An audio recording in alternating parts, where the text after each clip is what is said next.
June 3rd, 1944, on a humid morning somewhere in the Solomon Islands, a young American rifleman pressed his cheek against the stock of a rifle most soldiers didn't take seriously. It wasn't government issued. It wasn't custom built by an armorer. It was something he had ordered through a mail-order catalog months before deployment. A farm kid's toy, as the sergeant behind him joked. The rifle rested on a rough wooden table outside a row of canvas tents. The air smelled of oil, wet earth, and the distant sea. Palm trees swayed at the edge of the clearing, but the men in the camp weren't looking at the scenery. They were staring at the strange contraption mounted on top of his rifle. A polished lens salvaged from an old flashlight sat inside a metal ring and glinted hard under the rising sunday. A few soldiers gathered behind him, whispering like spectators, watching someone attempt a stunt. One muttered, "You really think that thing's gonna find snipers?" Another laughed. "Hell, it barely looks like it'll stay on the gun." Hello everyone.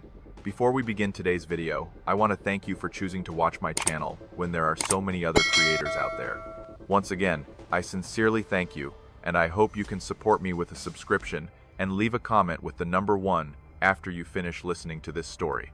Thank you very much. But he ignored them. For 2 days straight, Japanese snipers had pinned down their company. One man shot while walking between tents. Another killed while filling canteens at a creek. The jungle around them wasn't terrain.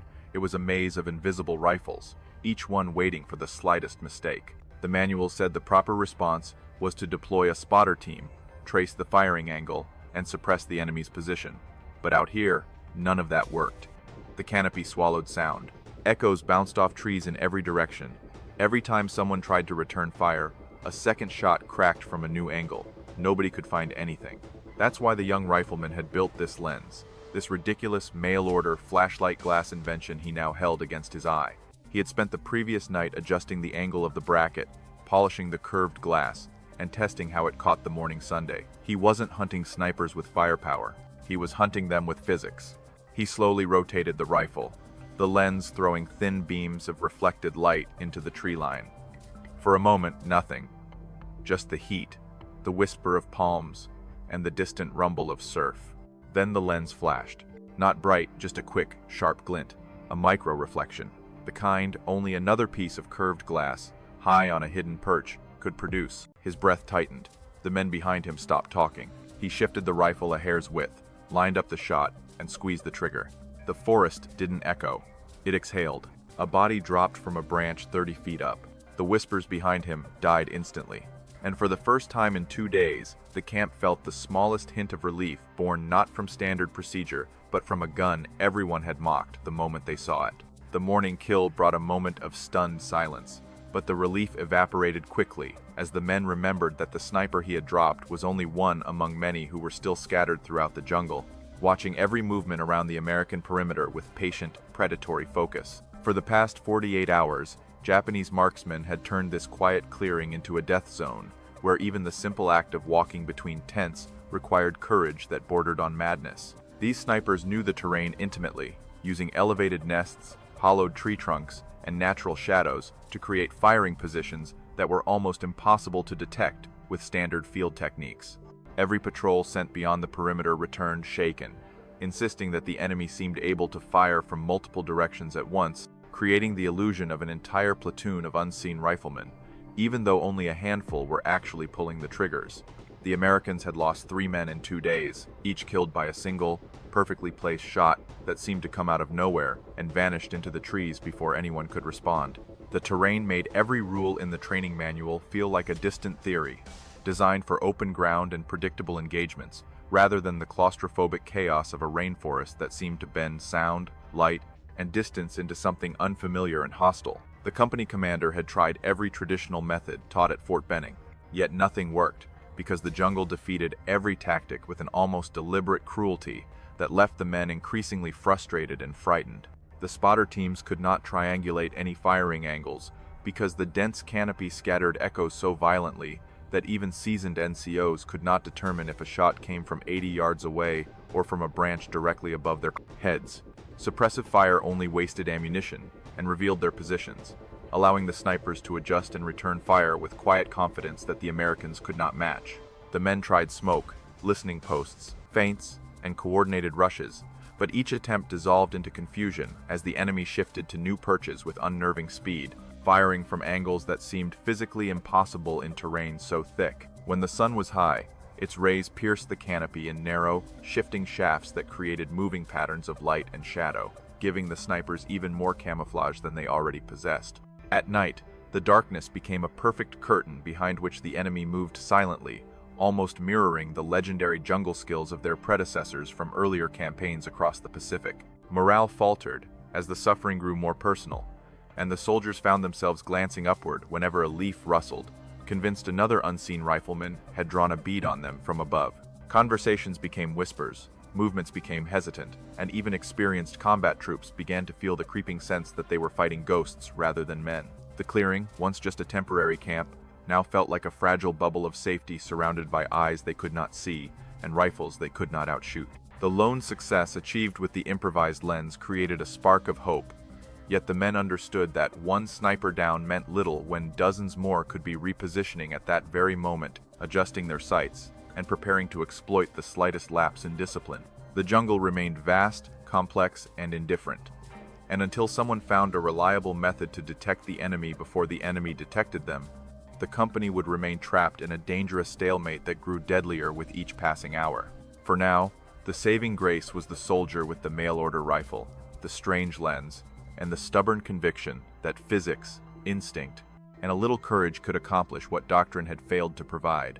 But whether one man's strange invention could outwit the hidden predators surrounding them remained uncertain, and the jungle offered no guarantees other than the promise that hesitation would be punished without mercy. The deeper the company tried to understand why their tactics kept failing, the clearer it became that the problem was not simply the skill of the Japanese snipers, but the very nature of the environment that warped every textbook assumption the Americans had brought into the campaign. The jungle absorbed sound like a living sponge, bending echoes in unpredictable curves that made experienced spotters doubt their own instincts, as every rifle report seemed to ricochet off layers of dense foliage rather than travel in a straight, traceable line. The terrain also elevated the enemy into a vertical battlefield, where tree trunks, branches, and natural platforms provided firing lanes invisible from the ground, turning every upward glance into a gamble that might expose the slightest silhouette against the shifting light. In training, soldiers learned to track shooters by muzzle flash, dust signatures, or the faint glint of sunlight on metal, yet none of these cues survived the oppressive humidity that softened visual contrast until everything looked like a smear of dark green and brown. The snipers exploited this perfectly, using narrow, angled notches carved into tree bark that allowed them to fire from deep shadow without revealing a profile or giving away their exact location. Even when the Americans attempted coordinated counterfire towards suspected perches, the returning silence only increased their doubts because the jungle hid the impact of their bullets, leaving them unsure whether they had missed entirely or simply forced the enemy to slip to another branch. What made the situation more dire was the way the Japanese riflemen exploited timing, waiting for moments when the Americans performed routine tasks that required stepping into the open, such as retrieving rations or checking equipment, thereby ensuring every casualty felt like a cruel reminder that normal behavior had become a liability. This constant threat eroded discipline because men began hesitating to move at all, creating pockets of paralysis, where decisions delayed by fear gave the enemy even more opportunities to reposition and strike with surgical precision. The lieutenant tried to rotate squads, hoping fresh eyes might spot something the previous teams had missed, yet each rotation only reinforced the same conclusion. The jungle was helping the snipers in ways no training manual had prepared them for. The official doctrine for counter-sniper operations assumed clear lines of sight, measurable angles, and predictable acoustics, but none of these existed here, making the soldiers painfully aware that their methods were designed for landscapes that behaved like rational spaces rather than living organisms constantly shifting between concealment and deception. The more they relied on regulation procedures, the more the jungle seemed to punish their consistency by offering the snipers new vantage points created by every gust of wind, every drifting beam of sunlight, and every sudden rustle of leaves. Doctrine demanded patience, discipline, and methodical identification. Yet the environment demanded improvisation, instinct, and rapid adaptation qualities that many soldiers possessed individually, but were discouraged from employing outside-approved tactics. As casualties mounted, the men realized they were fighting against both the enemy and the rigid structure of their own training, which insisted on techniques that had been effective in Europe or open islands, but were dangerously inadequate in terrain where the enemy could vanish in the time it took to blink. This clash between doctrine and reality created a psychological strain that weighed heavily on the entire company, because every unsuccessful attempt reinforced the idea that they were trapped in a one-sided hunt where they were always the prey, and the jungle itself was the predator's greatest ally. By the time they admitted the problem, it had already claimed too many lives, and the remaining soldiers understood that unless someone introduced a radically different method, something unorthodox, unconventional, or outright heretical in the eyes of the manual, the snipers would continue to dictate the rhythm of the campaign. And that understanding set the stage for the improbable moment when one man's strange, mail-order rifle would begin challenging the very principles that had failed them so completely. The brutal truth of the situation became impossible to ignore once the men began attaching names, voices, and half-finished conversations to the casualties that had accumulated over the past 2 days, transforming abstract danger into something painfully intimate that lingered like a shadow between the trees. Private Andrew Keller had been the first, a soft-spoken radio operator from Minnesota who always carried a small notebook filled with sketches of home, and he died while stepping out to stretch his legs after a long night of static-filled transmissions that had left him exhausted and half asleep. The shot that killed him came from somewhere above the canopy, slicing through the humid air with a muted crack that hardly seemed real until his body collapsed beside the tent flap he had been holding open only a second earlier. His closest friend, a mechanic named Ruiz, insisted the shot must have come from directly overhead, yet the spotters swore the angle suggested a completely different direction, illustrating once again how the jungle distorted every clue the Americans depended on. The men carried Keller's body to the edge of camp, laying him gently beneath a tarp that fluttered in the damp breeze, while they tried to make sense of how such an ordinary moment could end with such devastating precision. His loss silenced the usual morning chatter, leaving a hush that pressed down on the clearing like another layer of tropical heat, heavy and suffocating. Later that afternoon, Corporal James Dixie Harper was hit while attempting to check a water container near the tree line, and the shot struck him so cleanly that the man walking behind him didn't realize anything was wrong until Harper fell forward without a sound, his canteen rolling across the mud like a drifting reminder of how fragile their routines had become. Harper had earned a reputation for being unshakably calm, a man who cracked dry jokes even under fire. Yet his death sent a ripple of dread through the squad because everyone knew he had moved cautiously, stayed low, and followed every procedure exactly as taught, proving that discipline alone offered no protection against snipers who understood the jungle better than any manual ever written. That evening, as the light faded into a thick blue haze, the third casualty occurred when a young replacement named Mitchell attempted to reinforce a listening post that had gone quiet, only to take a round through the side of his helmet before he even reached the designated position. Mitchell had arrived only 2 weeks earlier, still carrying the hopeful energy of someone trying to earn the respect of veterans, and the suddenness of his death hit the men hard because it underscored how quickly inexperience could turn into tragedy in terrain that punished even the slightest hesitation. The vignettes accumulated like stones in the stomachs of the surviving troops, each one adding emotional weight to a situation that was already pulling them toward the edge of exhaustion. The murmur of jungle insects no longer sounded natural, but instead resembled a sinister backdrop that masked the movements of hidden riflemen, while every snapping twig seemed to carry the threat of another life ending before anyone could react. The soldiers found themselves replaying the deaths in their minds, studying the angles, the timing, and the subtle shifts in the canopy, searching for patterns that never revealed themselves. By now, they understood that the stakes were no longer theoretical or tied to abstract tactical objectives, but personal and immediate, anchored to the faces of men they had eaten with, joked with, and leaned on during long nights of fear. Each loss reinforced the grim reality that the snipers were controlling the tempo of the battlefield, dictating when the Americans moved, when they froze, and when they bled. The company knew that if nothing changed soon, the next name added to the silent row of bodies beneath the tarp might be someone they had spoken to only minutes earlier. And somewhere within that desperation, quiet, heavy, and desperate for any spark of hope, the strange mail-order rifle with its improvised lens began to feel less like a joke and more like a thin thread of possibility that the men clung to without fully admitting it. As the losses mounted and the men's confidence eroded, the young rifleman began quietly piecing together a theory that most of the others were too tired or frightened to consider, studying not only where the shots had come from, but how the jungle itself seemed to bend them into something unpredictable. He noticed the strange way sound drifted in the heavy air, slipping sideways across the treetops in slow, warped echoes that confused even the sharpest ears, and he realized that no amount of training could compensate for an environment that treated every rifle crack like a trick of acoustics, rather than a true indicator of direction. Yet it wasn't just the sound that bothered him, because the longer he observed the tree line, the more he understood that the real issue lay in the way sunlight filtered through the canopy, scattering into thin beams that flickered across leaves,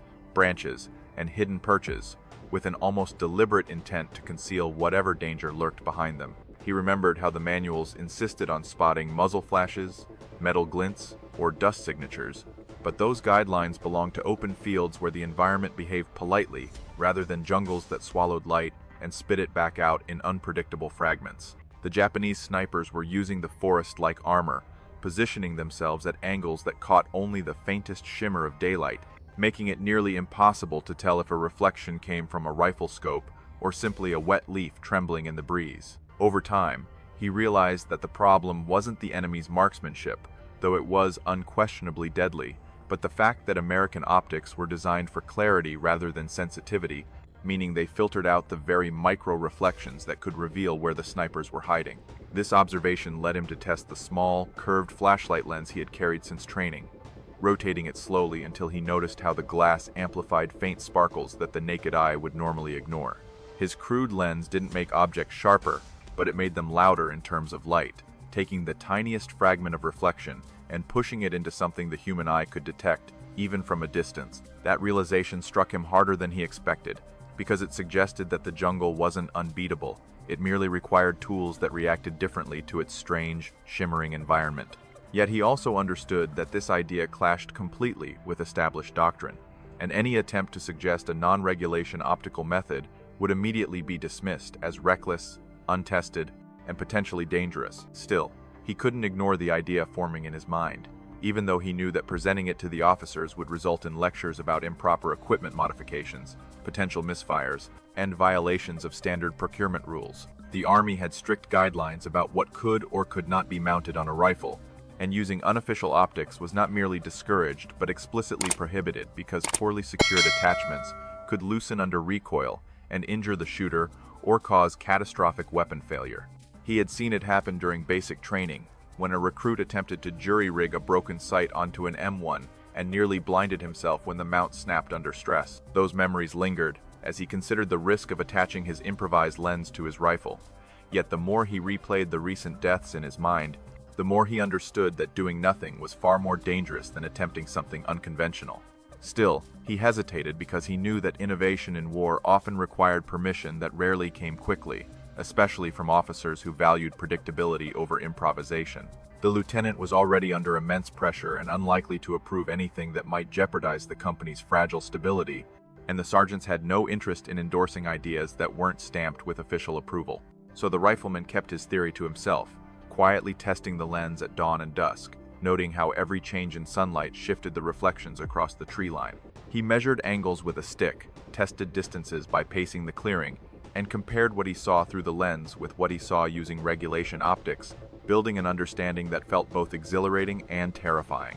He knew he was approaching a conclusion that might finally explain why the Americans kept dying, but he also realized that turning that theory into action would require breaking rules that had guided soldiers for decades. And somewhere in that realization, he sensed that the only path forward would be one paved not by permission, but by necessity, because the jungle had made its own rules, and if the Americans wanted to survive, they would have to break theirs. The moment finally arrived when hesitation no longer felt like caution, but instead resembled a slow, suffocating surrender that threatened to swallow the entire company if someone didn't act, and the young rifleman understood with a clarity bordering on instinct that waiting for permission would only ensure more men died before the officers could approve even the smallest adjustment. He spent the early morning hours crouched beside the wooden table outside the canvas tents, working quietly with a screwdriver, a strip of cloth, and the curved lens that had haunted his thoughts since the first sniper attack, securing the improvised device onto the top of his rifle with a determination that pushed aside every lingering doubt about the risks involved. The jungle hummed with its usual chorus of insects, Yet beneath that familiar noise, he felt a tension growing, as if the trees themselves sensed the approach of another deadly shot from above. By the time the sun began filtering through the canopy, he had tightened the final knot on the makeshift mount and lifted the rifle to his shoulder, feeling the awkward weight of the lens, but also an unexpected steadiness, born from finally acting on the theory he had crafted in silence. The others noticed immediately, gathering behind him with expressions that hovered between amusement and disbelief, whispering among themselves that the strange contraption looked like something a boy might attach to a toy rifle rather than equipment meant for life and death combat. Yet none of them stepped forward to stop him, perhaps because desperation had made them more open to unorthodox ideas, or perhaps because they secretly hoped that anything, no matter how ridiculous, might offer a hint of salvation in a jungle that refused to play by civilized rules. He scanned the tree line slowly, letting the lens catch the shifting beams of sunlight that danced across the leaves, and he felt his heartbeat settle into a focused rhythm that drowned out the background noise of gossiping soldiers.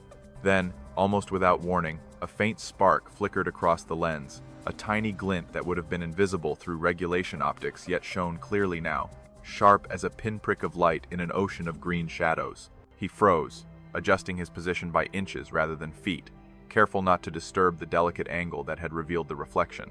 The men behind him quieted instantly, sensing the shift in his posture, and a silence spread across the clearing, an anxious, electric pause that felt like the jungle itself was holding its breath. The second glint appeared moments later, confirming his suspicion that the sniper was perched high among the branches, hidden behind a wall of vines arranged with professional precision. He knew the enemy would fire soon, targeting the predictable movement of a soldier stepping between tents or stooping to pick up equipment, and he also knew that beating the sniper meant acting before that deadly sequence could unfold. Without waiting for orders, he exhaled slowly and squeezed the trigger, letting the rifle recoil into his shoulder as a single, decisive shot cracked through the humid air. For a moment, nothing happened, and doubt clawed at his instincts, threatening to unravel the fragile confidence that had carried him to this moment. Then a shape tumbled from the canopy, crashing through layers of leaves before hitting the ground with a heavy, final thud that left no room for misinterpretation. The clearing erupted with shouts, not mocking this time, but astonished, relieved, almost reverent, as the men realized that he had struck down an invisible predator who had haunted them for days. Yet the jungle rarely allowed a clean victory, and only seconds after the body fell, another shot cracked from deeper within the forest, grazing a tent pole and sending several men scrambling for cover. The rifleman didn't flinch. Instead, he pivoted with deliberate precision, sweeping the lens across the trees until another faint glimmer flickered into view, guiding his aim toward a second hidden perch that none of the others had noticed. He fired again, the shot echoing sharply before another body slipped from a branch and disappeared into the undergrowth. In those few breathless moments, the balance of fear shifted, not because the enemy had weakened, but because the Americans had finally witnessed concrete proof that the jungle's invisible killers were not invincible. And as the rifleman lowered his weapon, the improvised lens still glinting in the morning light, the men behind him understood that the rules had changed, not through doctrine, command orders, or official innovation, but through the stubborn ingenuity of a soldier who refused to die by the book. The clearing remained unnervingly quiet after the second sniper fell, as if the jungle itself needed a moment to register what had just happened, and the men stood frozen in place, caught between disbelief and the sudden, fragile hope that maybe the invisible hunters who had tormented them for days were no longer the untouchable specters they had believed them to be. Slowly, soldiers emerged from behind crates, tent poles, and sandbag stacks, moving with the tentative caution of men who had learned the hard way that safety was usually an illusion in this place. Yet, their eyes kept returning to the rifleman with the improvised lens, studying the unfamiliar shape of his modified weapon as though it were some kind of talisman carved from desperation and luck. The lieutenant approached with a mix of suspicion and awe, clearly struggling to reconcile the rule-breaking device mounted on the rifle with the undeniable results lying motionless in the undergrowth beyond the tree line. He demanded an explanation, but his voice held none of the angry edge the rifleman had expected. Instead, it trembled slightly, as if the officer couldn't fully believe that something so crude had succeeded where doctrine had failed so spectacularly. The rifleman described what he had observed, how the curved glass amplified faint reflections, and how the jungle's distorted acoustics made visual cues far more reliable than sound. The lieutenant listened carefully, rubbing a hand across his jaw while staring at the treetop where the first sniper had fallen, as though trying to imagine the invisible line of light that had given away the man's position. Word spread quickly through the camp, with men drifting toward the clearing in small groups, each eager to see the contraption that had turned the tide in a battle they had been losing slowly and painfully. Some reached for the rifle, asking permission to hold it, while others crouched beside the fallen sniper's perches, marveling at how deeply concealed the positions had been, and how hopeless it would have been to detect them using standard techniques. The contrast between the enemy's intricate camouflage and the rifleman's improvised lens made the victory feel almost surreal, like a moment stolen from a different war, where ingenuity mattered more than equipment specifications or procedural checklists. As the morning wore on, the lieutenant ordered a small retrieval team to collect the bodies, and the soldiers moved cautiously through the trees, half expecting more shots to rain down from above. Instead, the jungle remained silent, broken only by the rustling of leaves underfoot and the labored breathing of men who were still adjusting to the unfamiliar sensation of operating without imminent fear. When they returned, they brought back not only the rifles and camouflage gear of the fallen snipers, but also a deeper understanding of how dangerously close the company had come to being overwhelmed by an enemy who had mastered the terrain with near-perfect precision. The sniper rifles were laid out on a wooden crate near the center of camp, each one inspected carefully by the men who had lost friends to their deadly accuracy. Their scopes were narrow, polished, and engineered for minimal light leakage, a design that explained why they produced the faint glints the improvised lens could detect when the sun caught them at just the right angle. The rifleman's theory no longer felt like a desperate guess, but a legitimate solution that had revealed flaws in American optics doctrine that nobody had recognized until now. The lieutenant, recognizing the gravity of what he was seeing, ordered the lens examined by the company's most experienced NCOs, who took turns rotating the rifle to replicate the exact angle of reflection that had exposed the enemy positions. By midday, the mood in the camp had shifted from dread to cautious determination, and men who had spent the previous day whispering nervously now spoke openly about possibilities, adjustments, and the potential to adapt the improvised method for broader use. The rifleman, once dismissed as a tinkerer with a catalog rifle and a pointless experiment, now found himself surrounded by soldiers eager to learn whatever he could teach, their expressions no longer mocking but inspired. And in the collective realization that victory was possible, even in a jungle designed to swallow hope whole, the company felt something it had not experienced since arriving in this hostile corner of the world, the belief that they might live to see the end of the campaign. The jungle had not changed, and the enemy had not weakened, but the men had glimpsed a way to fight back, and that single spark of ingenuity had begun to reshape the battlefield in ways none of them could have predicted only hours before. By the following morning, the camp had shifted from stunned admiration to a focused urgency that pushed the officers and senior NCOs to treat the improvised lens not as a curiosity, but as a potential tactical breakthrough that needed to be documented, tested, and replicated before the enemy regained the initiative. The lieutenant called a formal briefing beneath a makeshift canopy formed from a weathered tarp, gathering the platoon leaders, squad sergeants, and anyone with technical experience in optics, engineering, or marksmanship. His voice carrying the restrained energy of a man who knew something important had emerged from the chaos, but still needed proof it could hold up under sustained use. The rifleman stood beside the wooden table where he had mounted the lens the previous day, answering questions with a calmness that came not from confidence, but from the weight of necessity that had driven him to act long before regulations would have allowed it. The NCOs passed the rifle from one to another, rotating the lens carefully as they tried to recreate the precise flash of light that had revealed the sniper's positions, each man leaning in with the seriousness of someone examining battlefield evidence rather than a contraband piece of equipment. They discussed the curvature of the glass, the angle of the bracket, and the surprising sensitivity of the improvised mount, noting how even the smallest shift in sunlight caused the lens to flare differently across the tree line. One sergeant suggested using fragments of broken mirrors from abandoned shacks, while another proposed adapting the reflective discs from emergency compasses, recognizing that the principle mattered more than the specific materials. When the lieutenant asked whether the method could be standardized, the rifleman explained that the core principle relied on capturing micro-reflections that traditional scopes muted or flattened, meaning that any curved lens capable of refracting light unpredictably might offer the same advantage.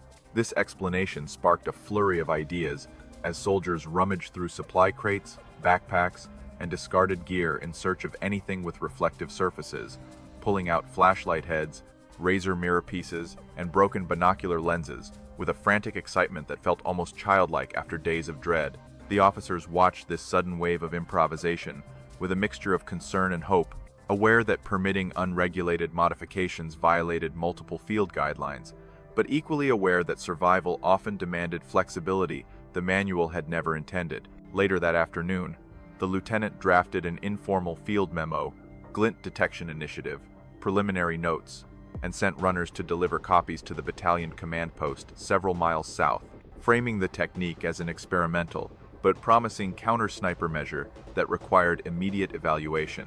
The document avoided mentioning the improvised nature of the lens, instead describing it as a field-adapted optical enhancement designed to amplify irregular light signatures, a phrasing the men privately mocked but appreciated because it protected the riflemen from disciplinary action. The memo spread quickly through the chain of command, passing from tent to tent, until even officers who had never met the rifleman began referring to him with a kind of cautious respect, recognizing that necessity had forced a breakthrough they could not ignore. By sunset, the company had conducted 3 controlled tests along the edge of the clearing, positioning reflective objects high in the trees to simulate concealed sniper scopes and observing how consistently the improvised lenses revealed them under shifting light. The results were far from perfect. Sometimes the reflections were faint, sometimes they vanished entirely, but they were good enough to validate the method as a legitimate tactical asset rather than a lucky accident. The lieutenant authorized additional prototypes and ordered every squad leader to assemble a small team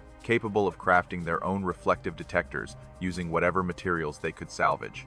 As the camp settled into evening routines, the rifleman found himself approached by soldiers who had barely spoken to him before, each one thanking him with a sincerity that felt heavy rather than celebratory, as though they recognized that his invention had saved lives, but also understood that tomorrow the jungle would demand proof that it could keep doing so. The improvised lens had earned its place not through official approval, but through undeniable results, and for the first time, the company felt aligned in purpose, unified by a shared understanding that ingenuity, not doctrine, had given them a fighting chance. And somewhere in the dimming light, as the last traces of sun disappeared behind the tree line, the rifleman realized that his strange mail-order idea had crossed the threshold from suspicion to acceptance, becoming a tool. The entire unit now depended on a tool that would soon shape the next encounter in ways none of them could yet imagine. The real test of the improvised lens began not in the safety of the clearing, but during the tense patrols that pushed beyond the perimeter into terrain where the canopy folded overhead like a living roof, dripping with humidity and pulsing with the quiet, predatory energy the men had come to associate with every unseen enemy sniper. The rifleman walked near the front of the formation, carrying the modified weapon with a steady confidence that surprised even him, while the others followed with an unspoken mixture of hope and fear, aware that the jungle seldom granted second chances when the enemy was lurking above. Their boots sank into the soft, root-laced ground as they advanced carefully between towering trunks, each man scanning upward with an intensity shaped by recent losses and the fragile optimism born from yesterday's unlikely success. When they reached a stretch of dense vegetation that had previously been considered too dangerous to approach, the lieutenant signaled the team to halt, raising a clenched fist as the patrol froze and listened for any sign of movement. The jungle answered with the usual chorus of buzzing insects and creaking branches. Yet beneath that surface noise lay a stillness the men had learned to fear, a silence that seemed to announce the presence of eyes watching from above. The rifleman lifted his weapon and slowly angled the lens toward a cluster of vines hanging from a tall banyan, letting the shifting light ripple across the curved glass until a faint, needle-like flicker pierced the shadows with enough clarity to tighten every muscle in his body. He didn't shout or signal dramatically. He simply leaned closer, adjusted his stance, and whispered a single warning that rippled down the line like an electric current, sending adrenaline surging into every man who heard it.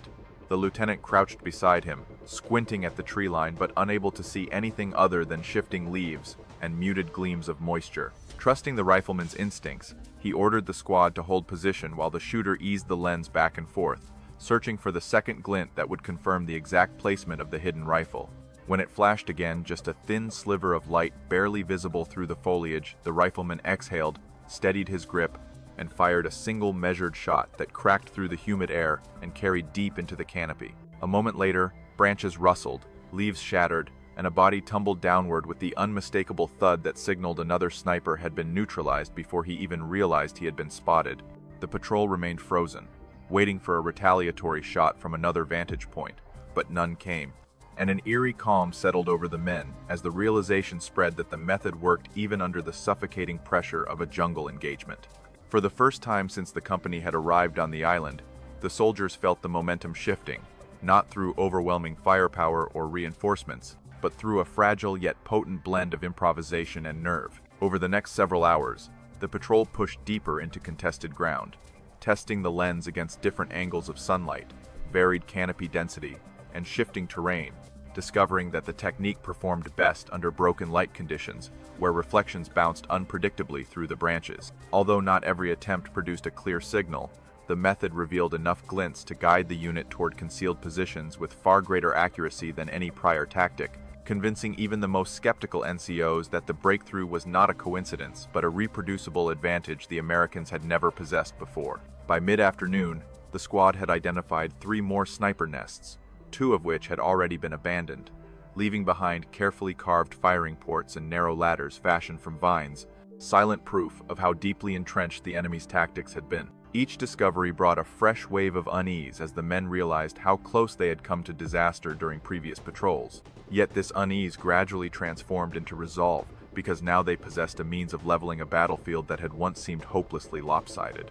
The lieutenant documented each find meticulously, sketching diagrams in his notebook and marking coordinates on the map, knowing that battalion command would demand evidence before integrating the technique into official doctrine. As the sun dipped lower, and the patrol began its return to camp, the men walked with a different posture, still cautious, still alert, but carrying an undercurrent of confidence born from the knowledge that they were no longer moving blindly through a hostile maze. The jungle hadn't grown less dangerous, nor had the enemy lost any of their lethal discipline, yet the rifleman's improvised lens had introduced a sliver of predictability into a battlefield defined by unpredictability, allowing the Americans to reclaim just enough control to imagine a future where survival was no longer merely a matter of luck.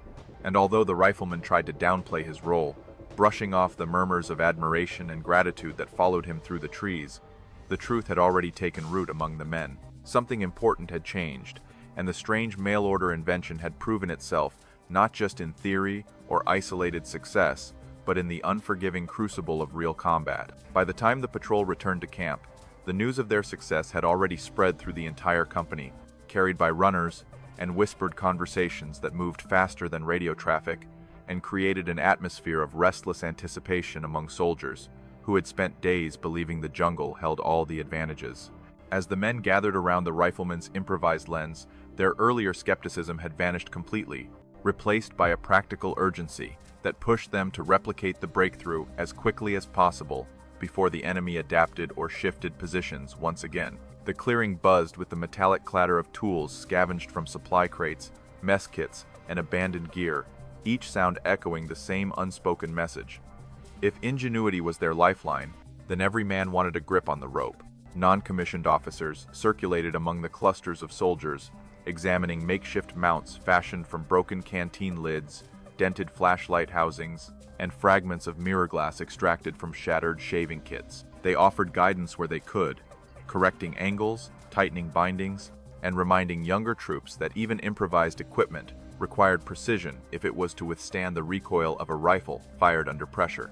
What had begun as one man's quiet experiment now unfolded like an assembly line built from desperation, discipline, and a growing belief that they were no longer fighting alone against an unseen enemy, but as part of a collective effort to reclaim control of the battlefield.